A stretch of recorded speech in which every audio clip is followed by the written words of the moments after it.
अस्सलाम वालेकुम and welcome to the show. नाज़रीन, मैं हूं असद नवीद और ये है कैपिटल स्पेशल। नाज़रीन, प्रोग्राम के आगाज़ में एक अफसोसनाक खबर है जिससे आपको आगाह करते चलें। हमारे ब्रादर ममालिक मराकश, जिसको आप मोरक्को भी कहते हैं, वहाँ पे एक बड़ा शिद्दत से बड़ा एक ज़लज़ला आया है और रेक्टर स्केल पे अगर देखा जाए तो 6.3 उसकी मेजरमेंट बताई जा रही है। हज़ारों अफराद की अभी तक डेथ हो चुकी है, 1200 से ज़ायद लोग ज़ख्मी हैं।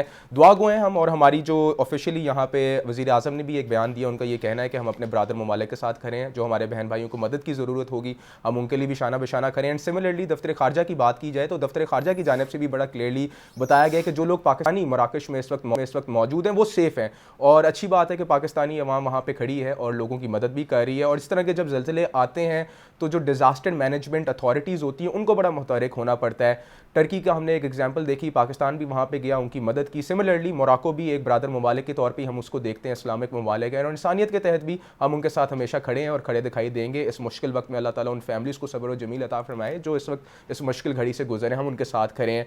पॉलिटिक्स के ऊपर भी थोड़ी सी बात करेंगे। आपको पता है कि पाकिस्तान पीपल्स पार्टी ने ओवर CCI के बाद एक बड़ा अपना ड्रास्टिक स्टांस चेंज किया, जहाँ पे उनका ये कहना है कि 90 दिन के अंदर इलेक्शंस करवाएं। दो सवाल यहाँ पे आते हैं। अव्वल तो पहले आसिफ अली जरदारी का भी आपको बयान सामने रख दूँ। आसिफ अली जरदारी साहब ने, या तो आप फिर कह सकते हैं कि पीपल्स पार्टी एक दफ़ा फिर कंफ्यूज हमें नज़र आती है। आसिफ अली जरदारी का ये कहना है कि मुझे मुकम्मल एतमाद है इलेक्शन कमीशन पे, चीफ इलेक्शन कमिश्नर पे, और डीलिमिटेशन का प्रोसेस कंप्लीट होने के बाद ही इलेक्शंस हो सकते हैं। और आईनी तौर पे यही चीज़ और यही रास्ता हमें नज़र आता है। अगर हम बिलावल भुट्टो जरदारी साहब की बात करें, आज उन्होंने दोबारा मीडिया से इंटरेक्शन करते हुए ये बात क्लियरली कह दी कि 90 दिन के अंदर हम इलेक्शन चाहते हैं। उनसे पूछा गया, जर्नलिस्ट ने उनसे सवाल किया कि आसिफ अली जरदारी का तो ये कहना है कि 90 दिन के बाद भी अगर इलेक्शंस होते हैं तो डीलिमिटेशन का प्रोसेस पहले कंप्लीट करें क्योंकि वही एक आईनी रास्ता है। आप इसमें ये स्टैंड क्यों फर्म लेके बैठे कि 90 दिन के अंदर इलेक्शन करवाएं? बिलावल भुट्टो का ये कहना था कि जी मैं अपने वालिद की बात तब तक ही मानता हूँ जो मैं घर पे होता हूँ और घरेलू मामलात हैं। हमारी सेंट्रल एग्जीक्यूटिव कमेटी की बात की जाए या हमारी CCI के ऊपर भी जो हमारा स्टांस है उसके भी बात की जाए तो 90 दिन के अंदर इलेक्शन से हम नहीं हटे। दो चीज़ें यहाँ पे बुनियादी तौर पे आती हैं। सबसे पहली चीज़ तो ये कि जब पाकिस्तान पीपल्स पार्टी ने CCI के अंदर अपनी पार्टिसिपेशन दिखाई तो उन्होंने बड़ा क्लियरली इस चीज़ को एंडोर्स किया कि आप डीलिमिटेशन के प्रोसेस को कंप्लीट कर लें, जो कि सेक्शन 17 बनता है इलेक्शन एक्ट का, और उसके बाद फिर इंतखाबात करवाए जाएँ। दूसरी बात है, हमने यूटर्न देखा पीपल्स पार्टी की जानिब से, बिलावल भुट्टो जरदारी की जानिब से। उनका ये अव्वल तो एक नया जो उन्होंने एक बड़ी अच्छी टर्मिनोलॉजी इंट्रोड्यूस कराई कि केयर टेकर्स ही रहें, लेकिन ये चेयर टेकर्स ना बने, क्योंकि अगर ये चेयर टेकर्स बन जाएंगे, और पपेट्स का जो सिलसिला पाकिस्तान के अंदर चलता आ रहा है कि कभी किसी सितार खान साहब का भी एक बड़ा अच्छा मुझे कोट लगता है कि ये जो बच्चा तैयार करते हैं ये बच्चों वाला मामला खत्म हो जाना चाहिए। उसी तरह मिलती जुलती बात बिलावल भुट्टो ने भी की थी कि पपेट्स वाला सिलसिला खत्म किया जाए। आज दोबारा मीडिया से इंटरेक्शन करते हुए अवामी राब्ता मुहिम पे निकले हैं तो उनका कहना है कि जी आसिफ अली जरदारी ने अगर जो कोई बात की है तो आप उन्हीं से पूछें उन्होंने ऐसी बात क्यों की है, क्योंकि हमारी सेंट्रल एग्जीक्यूटिव कमेटी में मैं भी था और आसिफ अली जरदारी भी इसको होस्ट कर रहे थे, लीड कर रहे थे। वहाँ पे हमने इस चीज़ का फैसला किया है कि 90 दिन के अंदर इलेक्शंस करवाने हैं और किसी भी सूरत में करवाने हैं, 90 से 91 नहीं हो सकता। ये तो अब आपकी फेवरेट ये बात फिर वहीं पे आ जाती है कि कॉन्स्टिट्यूशन क्या कहता है। एट टाइम्स आपको चीज़ें जो फेवर कर रही होती हैं आप उस हिसाब से कॉन्स्टिट्यूशन की इंटरप्रिटेशन लेते हैं। मिसाल के तौर पे 14 मई का भी एक फैसला हमारे सामने पड़ा है जहाँ पे 90 दिन के अंदर इलेक्शन करवाने के लिए चीफ जस्टिस उमर अता बंदयाल ने कहा कि पंजाब और KP के अंदर आप करवाएं। उस टाइम किसी भी पार्टी ने इस चीज़ को एंडोर्स नहीं किया, ना इतनी जदोजहद दिखाई, ना CEC की मीटिंग्स हमें दिखाई दी। लेकिन आज क्योंकि मामला थोड़े मुश्किल दिखाई देते हैं, चेयर टेकर्स की बात की जा रही है, इस वजह से शायद पीपल्स पार्टी की CEC कमेटी भी आप यहाँ पे आके कहती है कि जी 90 दिन के अंदर इलेक्शंस कराएं।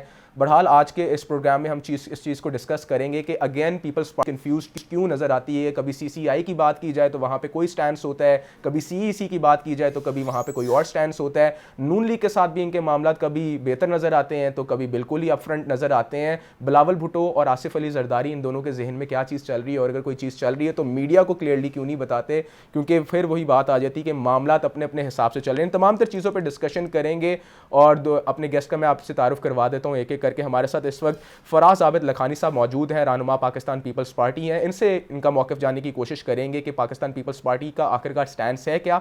और सिमिलरली स्टूडियोज़ में हमारे साथ सितार खान सीनियर तजियाकार सीनियर सहाफ़ी मौजूद हैं। इनसे इनका तजिया जानने की कोशिश करेंगे कि पाकिस्तान आखिरकार 90 दिन में इलेक्शंस करवा पाएगा या नहीं।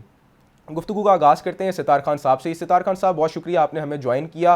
कल हमने बिलावल भुट्टो जरदारी साहब की एक मीडिया इंटरेक्शन में गुफ्तगू सुनी और उन्होंने बड़ा जिसको कहते हैं ना दबंग अंदाज में कहा कि जी पपेट्स वाला सिलसिला बंद हो, 90 दिन के अंदर जो आइन कहता है इलेक्शंस करवाएं, इससे तजावज़ नहीं करना चाहिए और इलेक्शन कमीशन के ऊपर जो जिम्मेदारी है, इलेक्शन कमीशन अपनी जिम्मेदारी बाखूबी निभाए।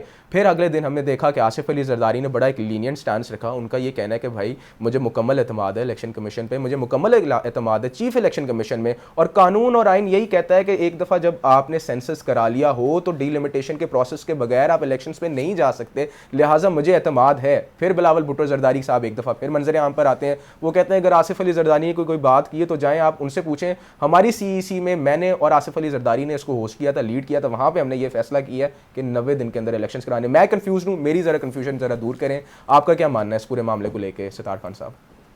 यार असद मेरी उर्दू भी कमज़ोर है तो मेरी अंग्रेज़ी भी कमज़ोर है, लेकिन इसके बावजूद ये जो टर्म इस्तेमाल की आपने चेयर टेकर, मैं कंफ्यूज हो गया हूँ। आप अपने कन्फ्यूजन की बात करते हैं, खुद मैं कंफ्यूज हो गया। चेयर टेकर आगे जिस तरह से उसको एलेबोरेट किया गया है वो चेयर टेकर नहीं हो सकता। हाँ, चेयर स्नैचर हो सकता है, जैसे कार स्नैचर नहीं होते। चेयर टेकर मुझे जाके दोबारा डिक्शनरी को देखना पड़ेगा, कंसल्ट करना पड़ेगा, या उस बंदे से पूछना पड़ेगा जिसकी अंग्रेज़ी मुझसे बहुत बेहतर है, यार चेयर टेकर की ज़रा बता दो। क्योंकि जिस कॉन्टेक्स्ट में एलेबोरेट किया है बिलावल भुट्टो जरदारी ने, उसमें तो ये चेयर स्नैचर ही हो सकता है कि आपसे कुर्सी छीन ली गई है। मतलब यही पॉलिटिकल लीडरशिप यही कह सकती है कि जनाब ये हमसे कुर्सी छीन ली गई। हमसे मुराद ये है कि इलेक्शन में जो कोई भी जीतेगा उससे कुर्सी छीन ली गई है। तो ये चेयर टेकर को अब आपको एलेबोरेट करना पड़ेगा, क्योंकि बिलावल भुट्टो जरदारी साहब भी पाकिस्तान के 3 वज़ीर आज़म गुजरे हैं जो कि ऑक्सफोर्ड से पढ़ के आए थे। लियाकत अली ख़ान था, जुल्फ़िकार अली भुट्टो थे और बेनज़ीर भुट्टो थी, और उसके बाद इमरान खान थे। अब अगर बिलावल भुट्टो जरदारी भी प्राइम मिनिस्टर बन जाते हैं तो ये 5वें होंगे।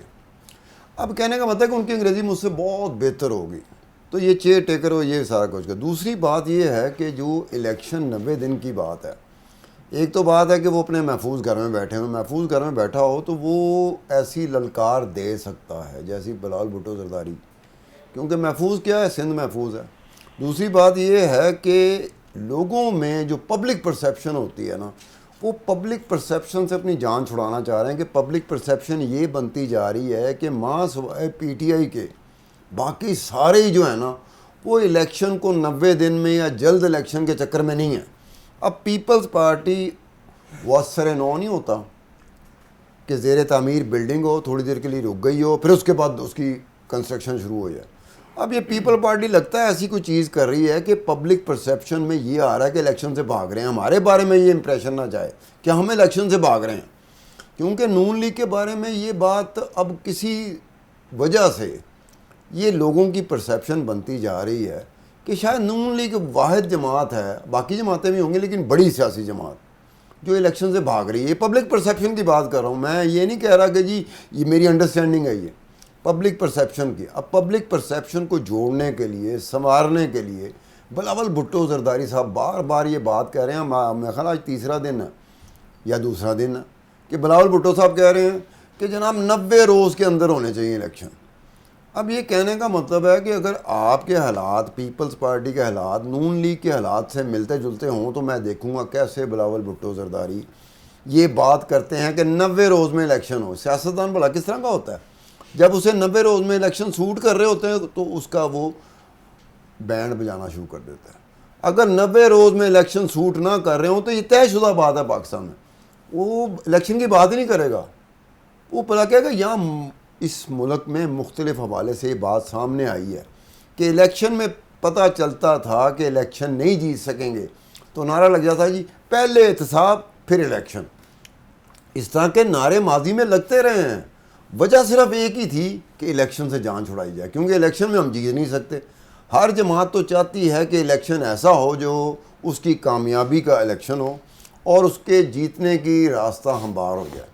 अगर नहीं है तो फिर धांधली एक चक्कर होता है कि मैं बड़ा शोर मचा रहा हूँ कि जनाब मैंने तो कोई फाड़ ही नहीं सकता, सर डिस्कशन को आगे लेके जाते हैं, पीपल्स पार्टी का मौक़िफ़ लेते हैं कि उनका इस मामले में क्या कहना है। हमें फ़राज आबिद लिखानी साहब ने ज्वाइन किया है, रहनुमा पाकिस्तान पीपल्स पार्टी, इनको खुशामदीद कहते हैं अपने प्रोग्राम में। सर बहुत शुक्रिया ज्वाइन करने के लिए।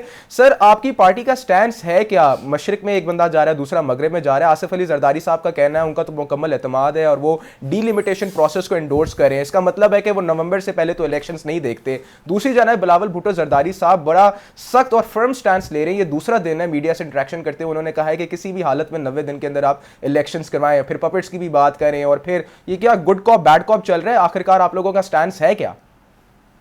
Pakistan Peoples Party has always voted for the democracy और हमेशा डे वन से डेमोक्रेसी के लिए वोट किया है। हम समझते हैं जमहूरियत में ही फतह है हर किसी की।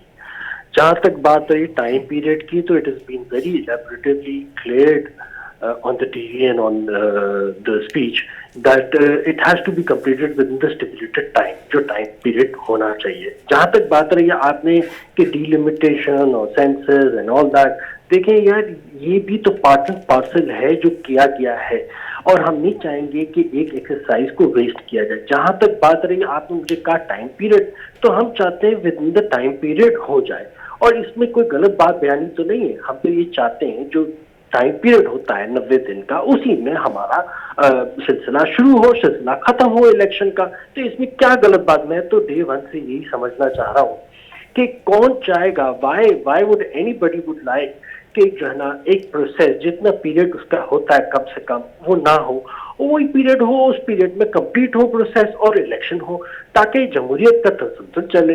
ये हर पार्टी चाहती है। मैं इस बात से कायल हूँ ये समझ लेते कि क्या हो लखानी साहब इशू यहाँ पे ये है कि थोड़ी सी कंफ्यूजन आ रही है मामलात में। I'll read it out to you. I just don't understand.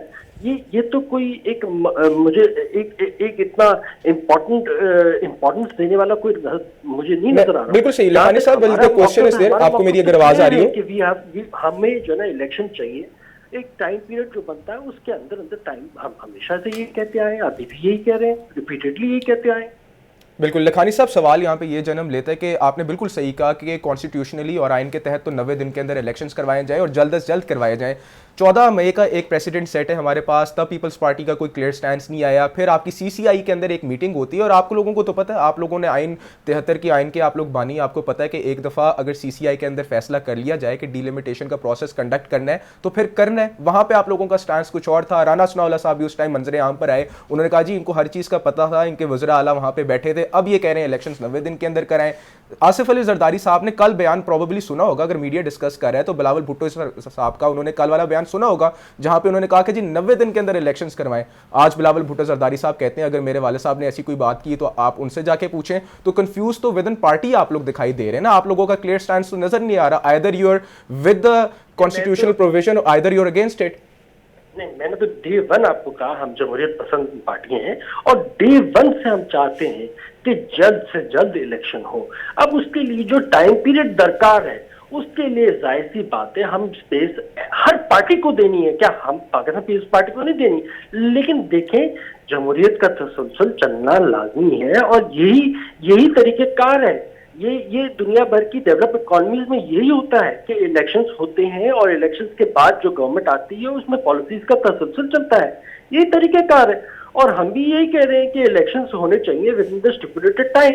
अब इसको आप तोड़ मरोड़ के ये समझें कि हमने ये कह दिया कि सीसीआई में हमने पार्ट पे कर दिया। तो भाई बात ये है कि आप मुझे बताएं कि सेंसस और डिलिमिटेशन का प्रोसेस को हम इग्नोर कर देंगे, हर चीज को साइड में रख देंगे?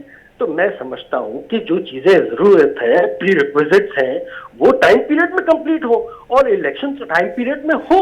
हम तो यही चाहते हैं और क्या चाहते हैं? It's very clear and sound. But Lakhani साहब द इशू एग्जैक्टली इशू यहाँ पे ये है कि अगर आप डीलिमिटेशन वाले प्रोसेस को फॉलो करेंगे तो नवंबर से आप आगे जाएंगे, मिड दिसंबर में जाके बाद ब्रेक लगाएगी, 90 दिन के अंदर फिर election. Are you fine with this कि अगर 90 दिन के अंदर इलेक्शन नहीं होते कॉन्स्टिट्यूशनली इसको आगे लेके जाएं? फिर सेट प्रेसिडेंट भी है यहाँ पे 14 मई वाले वर्डिक्ट का। हम तो मैं फिर से वापस से इसको वाज़ेह तौर पर क्लियर करता हूँ।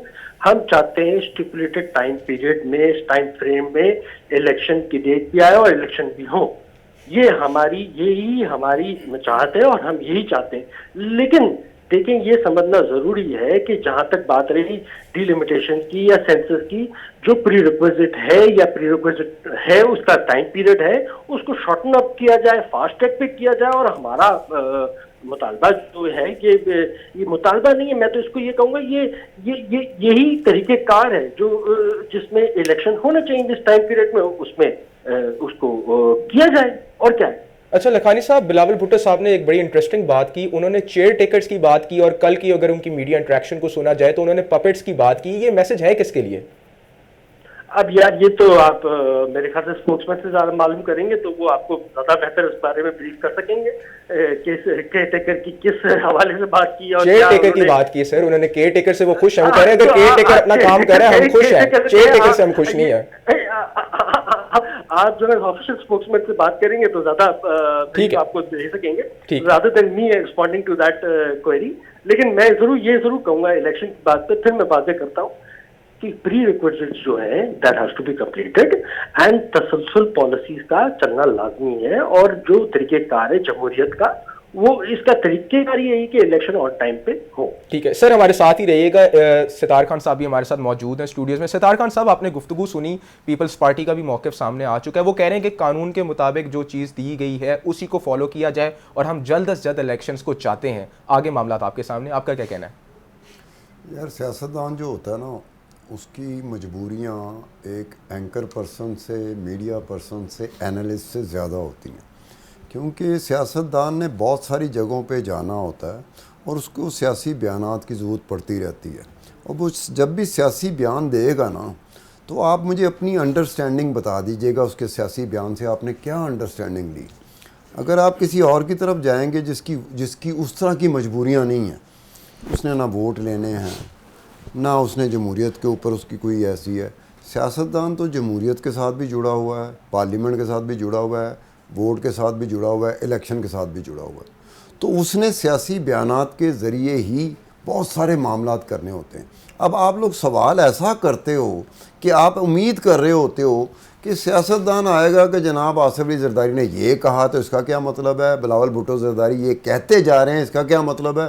फिर बिलावल भुट्टो जरदारी अपने वालिद आसिफ अली जरदारी के इस कहे पर क्या जवाब देते हैं कि जी वो मेरे वालिद साहब हैं, मैं घर पे ये, और ये CEC की मीटिंग थी, सेंट्रल एग्जीक्यूटिव कमेटी की मीटिंग थी, ये कह रहे हैं ना। बिल्कुल। तो उधर थे तो उधर मेरे वालिद साहब भी थे, वो भी प्रिजाइड कर रहे थे, मैं भी था वहाँ पे। तो ये इस तरह से नहीं होगा। यहाँ पर ये बात है कि पीपल्स पार्टी 2-3 चीज़ों की वजह से ये कर रही है। एक तो ये है कि सिंध में वो महफूज हैं, उनका वोट बैंक सिंध में इंटैक्ट है, उनको इलेक्शन से वो फ़र्क नहीं पड़ने वाला जो नून लीग को पंजाब में पड़ेगा, या पड़ने का इम्कान है, ख़तरा है, खदशा है, एप्रीहेंशन है नून लीग की। इसके साथ साथ जो पब्लिक परसेप्शन की मैंने बात की कि पब्लिक परसेप्शन में ऐसे लग रहा है जैसे सिर्फ एक जमात है जो तहरीक इंसाफ है, जो चाह रही है कि जनाब कुछ भी जो मर्ज़ी हो जाए, आसमान ऊपर ज़मीन नीचे या ज़मीन ऊपर आसमान नीचे, आपने 90 रोज़ पे इलेक्शन कराने हैं। तो उसके साथ साथ जो बाकी सियासी जमातों के बारे में पब्लिक परसेप्शन ये बनती जा रही है कि शायद बाकी सियासी जमातें इलेक्शन से भाग रही हैं।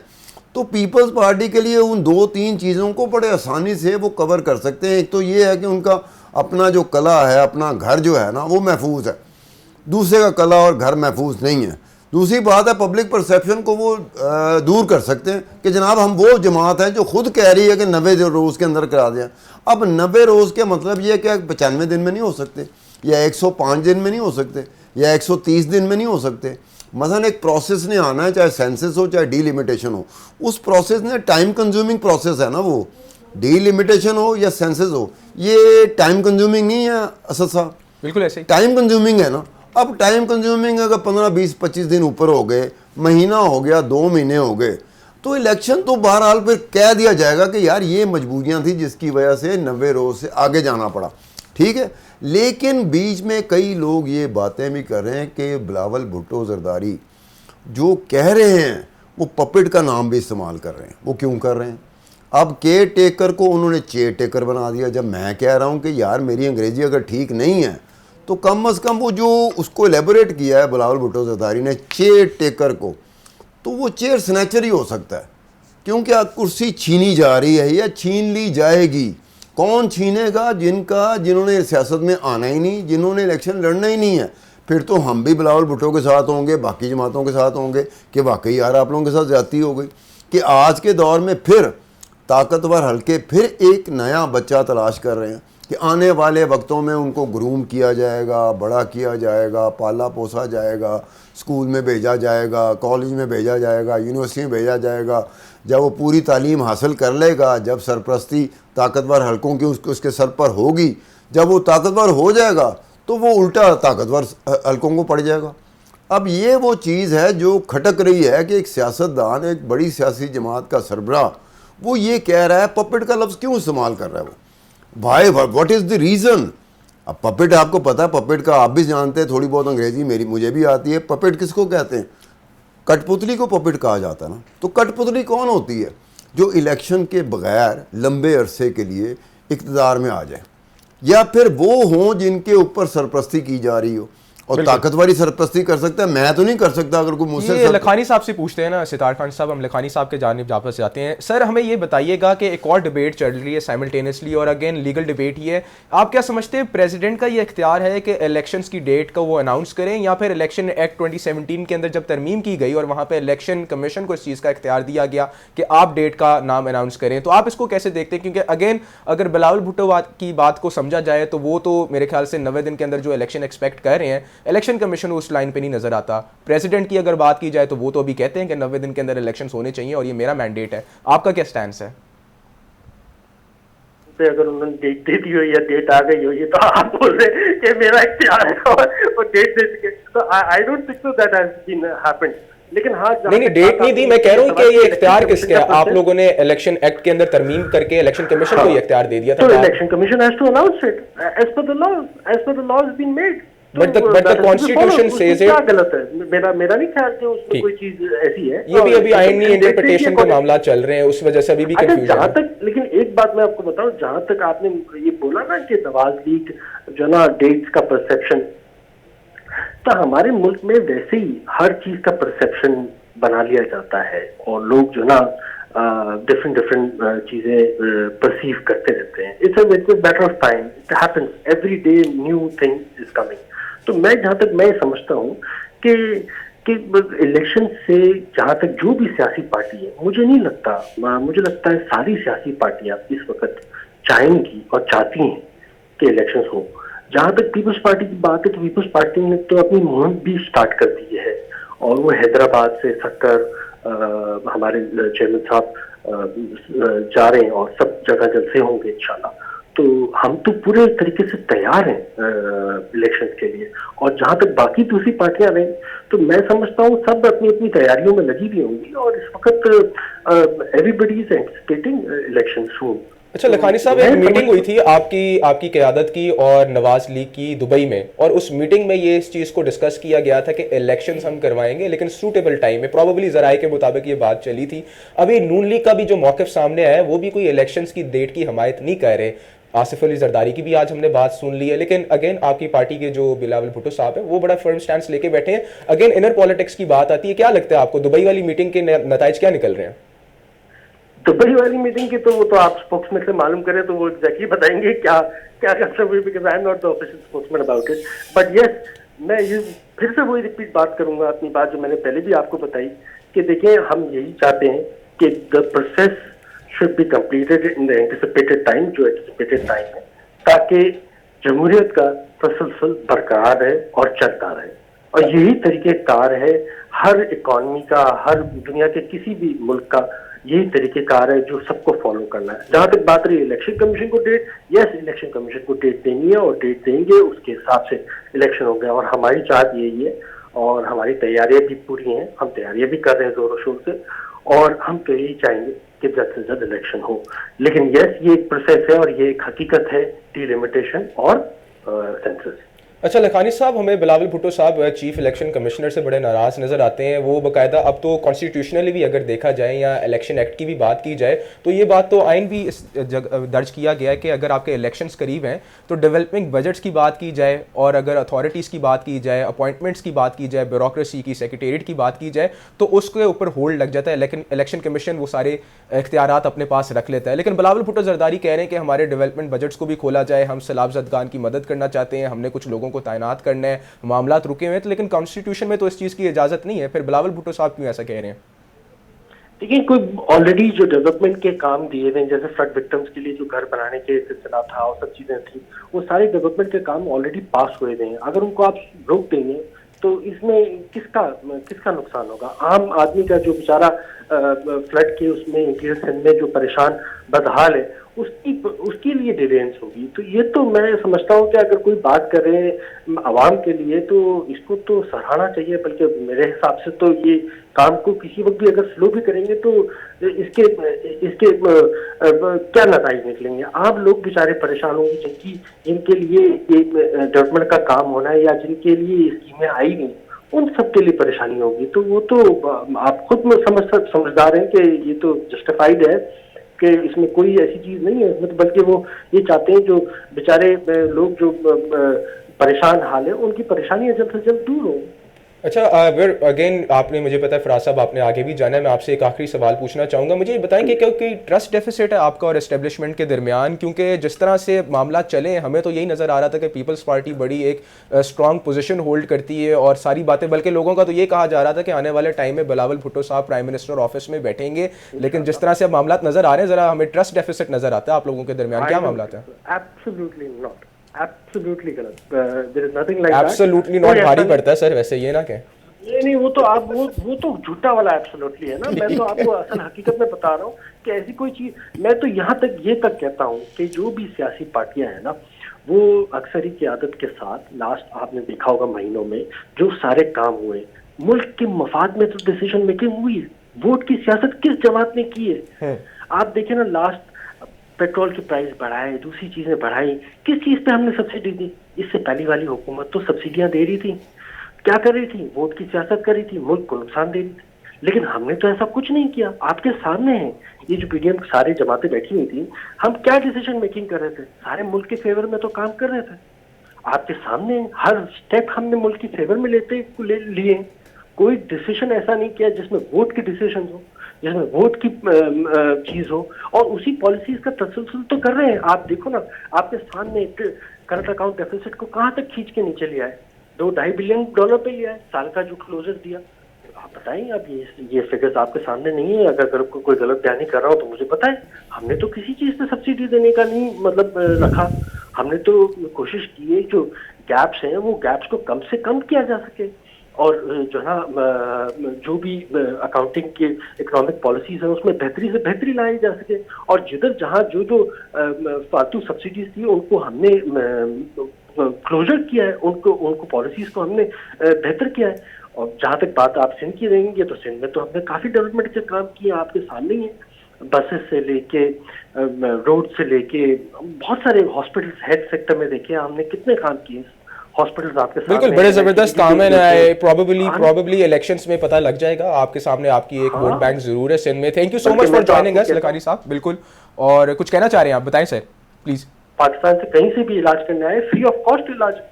ठीक, thank you so much sir. आपका टाइम शॉर्ट था, हमने आपको एक छोटा सा ब्रेक ऐड करते हैं। ब्रेक से जब वापस आएंगे सितार खान साहब से उनका तजिया जानेंगे कि मामला किस तरफ जा रहे हैं। हमारे साथ ही रहिएगा।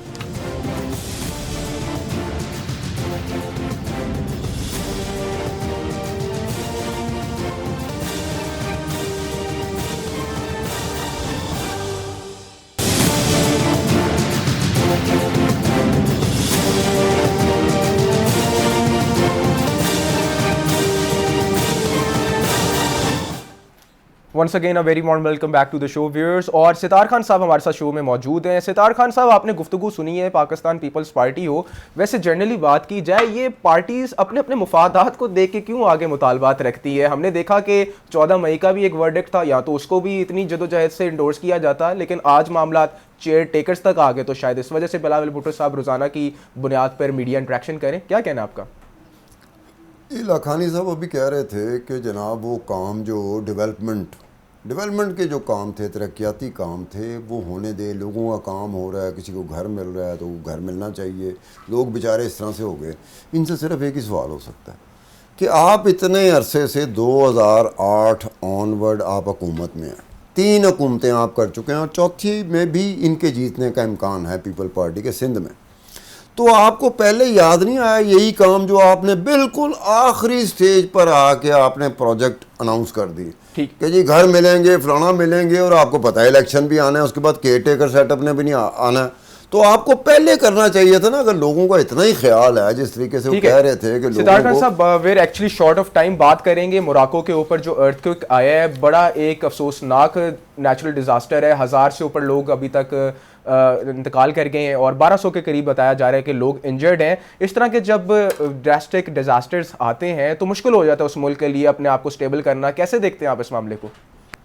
यार असल मैंने कोई उसको डिटेल में मोरक्को का जो हुआ है, डिज़ास्टर हुआ है, इस वक्त ये कुदरती आफात होती हैं, इसके बारे में साइंस और टेक्नोलॉजी जितना भी आगे चली जाए ना, तो बहुत सारे मकामात ऐसे भी आते हैं जब कुदरती आफात जो है ना, बहुत ही एडवांस जो टेक्नोलॉजी के हवाले से, साइंस के हवाले से, मईशत के हवाले से बहुत आगे भी होता है ना, वो भी कहीं ना कहीं जाके इसके सामने सरनगू हो जाता है।